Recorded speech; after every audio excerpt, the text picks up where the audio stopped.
Hey everyone, and welcome to Almost Cancelled. I am Peter, that is Connor, and we are going to talk about The Terror Season 1, Episode 2. It's called Gore. So, full spoilers for the episode, as always. Needless to say, I saw the title and was like, okay, I'm excited. I was excited for Gore. Turns out Gore was just someone's name, which, so Mildly disappointing. yeah, disappointed in that sense. What I will say though is I think this episode continued a bit of a trend of putting us into a really kind of beautiful setting because the main thing that happens in this episode is that they send out like search parties on like every direction from the ships. So it's spring. We've had an 8-month time jump. It's now spring the following year, so they've been here all winter. And they go off hunting to see if there's any like sort of give in the ice, like okay, in that direction is there water, so which way can we go to try and break out of this? And everything with them walking like on the ice, and then eventually when they get to some land, all of it is just kind of gorgeous. Yeah, can't argue with that. It was just it was just full on atmosphere and mood and snow, and then there's hail at one point, and everything about it was just really working. And that's the other thing I'd probably say actually, just about the time jump, is we were saying, oh, so how's it going to spread out over 10 episodes? Is each episode going to feel defined? And I actually felt very relieved when it started with it. I wasn't expecting a time jump, but when it started with a time jump, I immediately went, oh, they're picking when they're doing things very wisely. See, that's interesting because I'm not a fan of this time jump at all. Because it's 8 months later, and it kind of feels like nothing's changed. Like we got the hints of all the psychological stuff, and then 8 months later, and oh, now everyone's just exactly the same, and that was really underwhelming to me. Oh no, I had a positive reaction to this. I was like, oh, they're skipping to things that are important. We're not wasting time. No, I get that, but I feel like the crew, they feel like in exactly the same place in their mindset as when we just left them. There's very little. Oh, I don't agree with that. But it's the opposite way, though. I'm not saying that there's the tension there. I'm saying everything in this episode told me that they now feel like this is home. Like, this is when you see them playing football out in the ice and stuff, and like, they're commenting how this has kind of become the normal. They're just that this has been the living conditions for the past however many months. So no, I actually kind of appreciate the time jump. No, I'm not feeling like that. Like I said, I think because they hinted at the psychological elements in the first episode, I'm expecting that to be followed up on, not like huge amounts, but I'm expecting, okay, psychological things are going to be continuing on throughout this time. And it feels like, okay, 8 months later, and there's not been another episode of that at all. Like, there's not been any other instances to follow up on that. Well, yeah, but they never teased that it was going to happen to anyone else. Like, it was just one person. It was. So this feels like more of a critique of it's not doing kind of what I was expecting it to do, rather because it feels weird to me to complain about the time jump when what would have happened in that time if all this interesting stuff in the story that they want to tell is later on, and that's why we've jumped in time. That's fair. I don't think it needed to be quite as far as all. I would have appreciated seeing some of in that winter, some of what was going on. I guess maybe the point is that it was too dangerous to actually go searching and things like that, and that's why nothing developed other than them just hanging around and surviving. Maybe. Because they make a point. Oh, it's starting to clear up now. We can go look and see if there's. I get that. I don't know, I would have appreciated seeing some of that time, like seeing some of them cope over the winter. No, I have to say I had a completely positive reaction to this time jump. But as soon as I saw it, I went, "Oh, I'm glad this shows some foresight in making choices." I don't know. It's things like the ending of the last episode was what was his name? Francis. He was looking. I was like, "Oh, okay, no, not done here." And it doesn't feel like there's any repercussions from anyone. There was no dealing with any of that. Of okay, he made a mistake. Like they're just okay. They just got on with it, and we're all here now. We're playing football. It's fine. Yeah, well, I mean, they do address it, because at one point Sir John even says, would you like me to apologise? But you see that he's actually still very much optimistic. Oh, we're almost at spring. Because that was the big thing last episode, as Francis said, the word soon is very dangerous. If you think you're almost there all the time, you just, you don't accept the actual severe nature of what you're in for. And, Sir John's still doing that. And and Francis is like, hey, no, like you never lost my friendship. This is fine. But of course, Sir John and everyone else is like noticing that he's not being friendly around him. He's not, he's not there. He's not doing the same things. There's clearly something on his mind. And there's that foreboding sense. We get a little bit more. We get another quick couple of flashbacks, or just one flashback actually. I think this one, just fleshing out that there's actually a reason for a bit of drama between them outside of just the captaining, which is Francis wanted to marry his niece, and she, at his order, at Sir John's order, declined multiple times. Because she gets back at the table and she's angry. She's like, "Nah, I had to decline again." And there's that stare between them at the end of the scene, which, I mean, I'm hit or miss on this. I want to see what they kind of do with this, because I mean, I think I was fine with it just being the difference in rivalry. Yeah, and the ideals, as opposed to this. Oh, I wanted to marry your niece. Yeah, right now it doesn't really do anything for me. It's not. It doesn't have to be a bad thing, but it's not really adding anything for me at the minute. Well, here's the thing, though. I wouldn't mark it negatively at all, just because they make the statement, they make it clear that this is a thing that happened, and they don't waste their time. I think that's one of probably the biggest compliments I'd give to the flashback so far, is it doesn't feel like they're waffling around or like they're we've set the last episode. Oh, we had 2 flashbacks, we have to have 2 this week. No, we don't. We just have the one, and it's fine. That's all we needed. It told us the information we needed, and that was it. It's been very concise in its information, I think. That's true. So far. But it's letting a lot of its time be there for mood. Because some of my favourite stuff was just the silent of them walking through the snow and, searching for water or land or whatever, and the weather, the harsh, the survival aspect of it. Yes. So one of the big things we were speculating last episode was, okay, so episode 2 is probably going to have the first attack, right? Or the first sign of danger. Or the first real thing. And sure enough, it did. We seem to have indeed a physical monster of sorts, which I will praise in that I liked that when it was in the distance, it did kind of look like a big bear. When you got the wide shot, I was like, oh, that actually I actually buy them writing off that's a bear. Yeah, absolutely. Right now. And then when you see the close up, and you don't see it very well, you just see the claw coming around. You're like, oh wait, that's not a bear. What I will critique is the CG was kind of bit ropey. Obvious. Yeah. It was fine when it was in the distance, and they were cutting away from it really quickly because they knew it didn't look great. Yeah. But it almost felt a little bit jarring because they were cutting away from it so quickly. Yeah, because that's not been the show's style. Otherwise, is to cut away from things quickly. Right. I'm wondering if it was a case of that they saved all the money for the big money shots later, and they knew could get away with it here because it was a quicker shot. Yeah, maybe. It sticks out when most of the stuff looks pretty damn good. Oh yeah, like everything else looks fantastic. I think I do really like the idea of they're out essentially in this really pretty flat land, and this thing could still sneak up and kill one of them. Yeah, I really like that. That's true. That's cool. I liked all the build up to it. I like them hiding the tents from the giant ice hail. was hitting. I was like, no, that's dead. If you get hit in one of the head with those, you're dead. Yeah, that stuff's terrifying. Because if they get into the tent, I'm like, that tent ain't going to help. It's just fabric. Being out in regular hail is painful enough. Yeah, I'm like, hide under the boat, because that's the thing. They come back from doing a little bit on foot scouting, and the boat's well, the supplies and it's flipped. And so they're like, oh, what did this? So what's that? And so they ran into an Eskimo and an Eskimo's daughter. In fact, the Eskimo gets shot because they're panicking. They think, oh, so they flip their boats back, and one of them shoots him, and he dies on the table later. And we're getting a little bit of the daughter who survived here, because I think it's what's interesting from a character perspective is Sir John's ready to just send her out on her way, she's not our trouble. Mm-hmm. But Francis is like, no, we can take her out of the Terror, because he wants to talk to her. He wants to he knows the language, notably. Yeah, he does. Yeah, and he wants to help, but also find out a bit more about what's going on, and because she's very determined to get her dead. She doesn't want him to die in the boat. She's like, no, get him out in the sun. He has to die on the ice. Yeah, is what she says.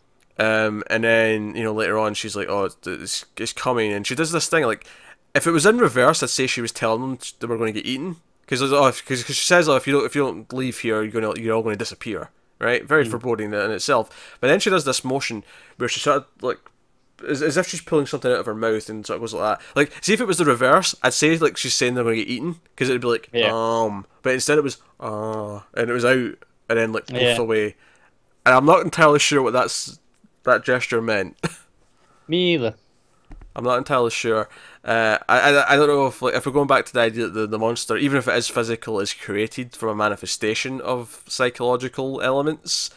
Is it like the inner fears coming true or something? I don't know. Okay. I'm leaping. Yeah. I'm grasping at straws here, but Yeah. It's almost like the idea of what you speak rather than just inner fears, because it's it's yeah, just yeah. coming out of her mouth, not just Well, it out was of the her other notable agenda. thing is that the Eskimo had his tongue cut out. Yeah. So that would line up with that, the idea that you don't speak because what you speak could come true, or Yeah. whatever. Which is notable because there's a lot of talk in this episode about what might happen with the ice, and it's like, oh well, if the ice like rises up, it could take the boats with us, but it could also push us down. It's like, oh well, let's hope for let's hope for the Yeah, they're, former. they're talking about, okay, how are the strips strong enough? It's like, well, if it goes up, we should be fine. We just about maybe. Yeah, we'll If ride it it. goes down, we're crushed. That's it. Yeah.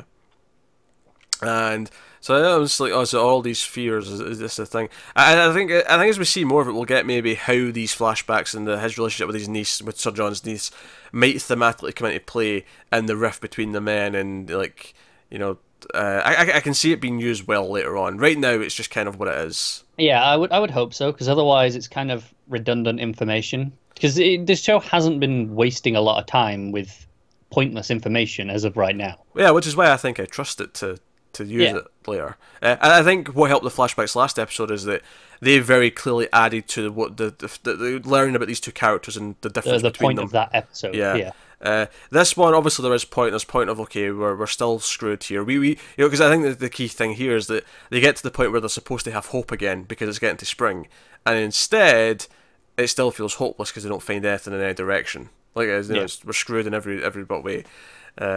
So it does that, and obviously the initial attack and like fear, because what happens when news of this monster spreads. What happens when it comes by the ships and does yeah. something there. Morale's gonna go pretty low. Because one of them even says they thought that they were being tracked still, even on the way Yeah, they, back. they felt like it was following them back to the Yeah. boats. And I can see a lot of fun stuff with like seeing like something in the distance, like through the snow, and foggy nights and all the rest of it.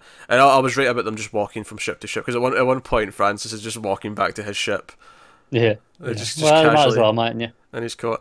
By the way, I was just thinking during this episode of how cold it must goddamn be. Yeah, only just dawned on you. Well, no, I mean, obviously it's cold. I'm just mean like in terms of what I've actually been in and felt freezing compared to this, where it's doesn't goddamn like Yeah, it's the pretty cold. ice is strong enough to hold a ship. That's pretty thick ice. It is, yeah. I'm just like, man, your faces must be freezing when you're outside. Yeah. How much fuel you got to burn your fires inside the ship? I mean, it's a fair point. There's got to Yeah. be there's only a finite amount that they can have. Yeah, I mean, obviously big they've ships, they planned stock for a up a lot. long trip, so they're Yeah. they're, they're good to go. I imagine because they keep talking about, oh well, we'll do it next spring and stuff. So I mean, I guess they knew they might be here for like a year or something like that. The journey. Yeah. Obviously, they're talking about going out and like, okay, we can go hunting, but it doesn't feel desperate. It's just like, oh, fresh meat would be nice. Well, that's an option, yeah. Because obviously everything they've got's been like preserved or Yeah, they've clearly got rations to last them. They're good. They're not desperate for food. It's just, oh yeah, fresh food would be good. yeah, some meat. Because even when they think it's a bear, like, oh, we'll kill it and have it for supper. It's a perfectly good sentiment. Yeah. And I think fears are going to play into, because obviously we're introduced. Well, we were introduced. We've seen them last episode. They were with the guy who got sick, but Hickey and the other guy who get caught below deck, and it's clearly implied they were having sex. So Oh yeah, which obviously for the time period is a very risky subject. And the guy who catches them, he doesn't quite see it, and you can tell he suspects something, but we hear that he's very religious and he's like terrified of the like, because like Hickey's whole thing is that he won't tell anything because he'd have to kind of admit what we might have been doing, and that would be too terrifying for him to even comprehend. So he feels pretty confident. But later on, the same guy, like, he catches him in the captain's quarters because he's unblocking or he's patching up a draft in the toilet seat. The fancy. I like how it's a very it's like a James Bond stealthy toilet seat that's like hidden in like a regular bench. it is, isn't it? The little seat just lifts up. Oh, it's a toilet. Yeah, no. Also- You gotta be classy on a ship. Also, it just seems to go to the outside, and all I could think was, they've been there for 8 months. Isn't there just like a pile of shit underneath the ship where this is. Probably. Is someone, have they been sending some crew out to, dispose of the captain's shit? No, it's a fair point because I mean, someone's got to do it. I mean, there's a lot of people there. That's a lot of shit. It's got to be going somewhere. Is it just like after 8 months? Is it just that scene from Jurassic Park with the dino droppings? It's this giant pile of shit. Yeah. What I would assume they do is they burn it because it'd be some sort of fuel, right? Once it dries out. That's true. Yeah, make it. That's what I'd do if I was in that scenario. Economic use of your resources. It's gonna have a bit of a smell to it, but hey, if it keeps you warm. Yeah. Yeah, because in all likelihood, what would actually happen if you did keep shitting in the same spot? It would keep freezing, and Right, but once it dries out, chuck it in the furnace. Sure. I just assume that's what they do. I'm not versed in 19th century shipwork. Yeah, yeah. How they handle the resources and whatnot. But so that's the thing, and I think the fact that we've got this character who's like terrified of these new social norms, like it kind of goes back to how you always use the monster as a metaphor for something, and I feel like we're not quite there. I'm not quite there to sort of say what the overall themes and point of the show is in terms of what the metaphor is, but I'm starting to get the hints of what some of it might be based on this inclusion. Yeah, it's definitely feeling like fears in general. Yeah, and how maybe the fears are either ignoring your fears or what make you doomed, or giving into them or what make you doomed. And I'm not, we'll see as we go, obviously. Yeah. I wouldn't be surprised if it ends up being some, fear of the unknown. Yeah. In the sense that, okay, no, they're tracking this unknown passage. That's what they're trying to do. And, okay, it's this unknown monster coming for them. Well, yeah, but I think it's more that. I mean, that's just surface level. You can say that right now. Like, I feel like there's more to it than that. I mean, that's not a metaphor. That's just is. Well, I mean, it depends what the unknown can apply to a lot of other fears still. Like, for people. Well, because what I see them doing more, because I mean, right now we're really on Francis' side, and Sir John seems like he's the egotistical one with all his hubris and whatnot. I feel like maybe what this could be doing is setting up the idea that, like, neither one of them are completely right. That, like, Francis being feared all the time is what dooms them. Even though, to be honest, like, he feels like he's making decisions based on things he can prove and things he knows. He's saying, no, this will happen because of this. We should play it safe and do this instead. Yeah, but the idea that sometimes you've got to take some risks to get out. But right now it's not balanced, because right now it's definitely Francis who's in the right. Yes, at the minute. I don't even think it's a question. Right now, he argued against doing the thing because he's like, no, this is what we know will happen. Like, you take risks to, like, do things, but you take calculated risks based on what you can prove and what you know. Whereas Sir John's like, no, I'll be fine. He's basically, oh, God will help us, it'll be fine. Yeah, obviously. So whatever works. So right now it's very one-sided in that sense. And I think making us sympathise with him because Sir John's the one, like, stopping him getting married to his niece, again, makes us sympathise more with Francis than it does him. It does, yeah. So Francis is definitely the hero right now, if you want to use that word. It feels like an odd word in a show like this, but it does, yeah. But no, I still think they're doing good stuff with the setting and the the visuals, like I said, with all them walking in the snow and all that stuff with dragging the boat and everything else. Yeah, that stuff all looks great. Yeah, I was into all that. That was the suspenseful stuff of the episode. And I think the other thing as well, obviously, just to go back again, my argument against what I just said, where I think it'll be balanced maybe by the end, is that I think showing Sir John and the Doctor be just, like, essentially racist and be like, oh, the Eskimos can go fend for themselves, but they're not our problem. When seeing Francis want to actually help, it's like, oh no, he's definitely the good character we're following. He's definitely the one we're rooting for. Yeah, absolutely. So, yeah. Which I think will make it all the more impressive if it does balance it out, because right now it is so very clearly one-sided. Yeah. I'll be curious to see, again, just what else it introduces, and again, what the monster's metaphor is, because I'm getting the feeling that there is a metaphor with a monster. I just don't know what it is yet. But it's too early to tell. I need more to base my thesis on, if you will, to be... No, makes sense. There's not much to go on in terms of the monster. We've had a little hint in the last episode, a scene or two here. There's not really enough to get an idea of what it actually is yet. Oh yeah, well that's what the monster is physically. I just mean from No, no, everything else what it represents. right, right. That's what I mean. But right now, it's just a threat. That there isn't anything more to it yet. Yeah, and even right now, it's not even that much of a threat in the sense that, like, at least from the crew's perspective, it's like, okay, there was an attack because they were out there in no man's land. We're fine on the ship. Yeah, You yeah. know, we're safe here, Is is what it they think. territorial? Is it coming after them because this is its space, its land, its comfort? Well, not land, but it's ocean. But you get my point. The way the Eskimo obviously fears it, and that would imply that it has something that's been around here. Um, I don't know. Is it something really old? Is it something like is this vengeance? Because there's been references in both this episode and last episode to on their previous expeditions of bringing either animals. And this one they talk about deer they had to kill halfway back because it became impractical. They were dragging them back and forth Yeah. in the boats. And then there was they also mentioned bringing an Eskimo like to mainland, and I'm wondering if is this like a weird vengeance that you keep taking things from places that you shouldn't be. Could be. Oh, is that an element to it? Are we getting some of that kind of there? I don't know. I mean, did you enjoy the second episode? Are you still in? Are you still feeling it? Yeah, yeah, I am. Like I said, I think even though I had some misgivings with it, I really didn't like the time jump in there and the things that I felt like I was missing. The actual mood of the episode's still mostly there for me, if nothing else, and that's enough to get me through at least a few episodes on just that alone. And then, of course, there are some character things I enjoyed on top of that. Yeah. Yeah, I still think it's doing good character work. I think I'm okay with the Eskimo girl right now. I feel like there was potential when they started, like, okay, so we're going to warn them of a threat and they're going to know what's going on around here. That trope is something that I don't necessarily love, so I was about ready to be annoyed by it. And so far, it's not actually done anything to piss me off, but it's kind of that thing where, okay, you've got the local indigenous person who knows about the mystical monster thing that's out there, and that usually annoys me as a trope. Right, I can see it leaning into that a bit. Yeah, and because it usually feels very like Hokey. hokey, very kind of like whenever, because I obviously mean to watch a lot of bad horror movies, but it's usually this culture from another country. So because it's even worse than some of the movies we've seen where it's like it's just India, and it's like the mystical Indian woman to know is like about spirits and stuff.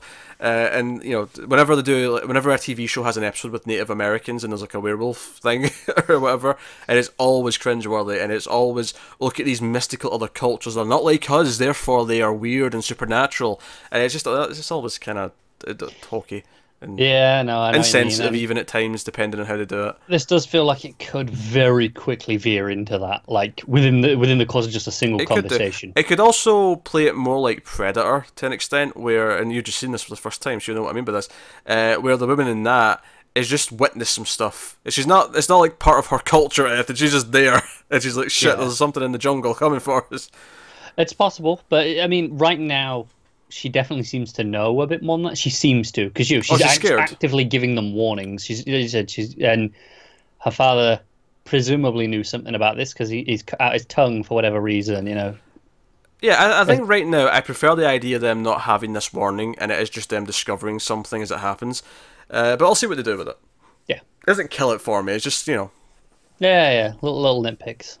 Yeah, so, but again, that's more just down to taste and what I like in these types of stories more than anything else. It's not actually done anything with it yet to actually be a problem. No, you give it the benefit of the doubt. It's the same as I'm saying about learning about the proposal with the daughter. Yeah, Inherently, that's something I'm not keen on but benefit of the doubt. It gets a chance to do what it wants with it.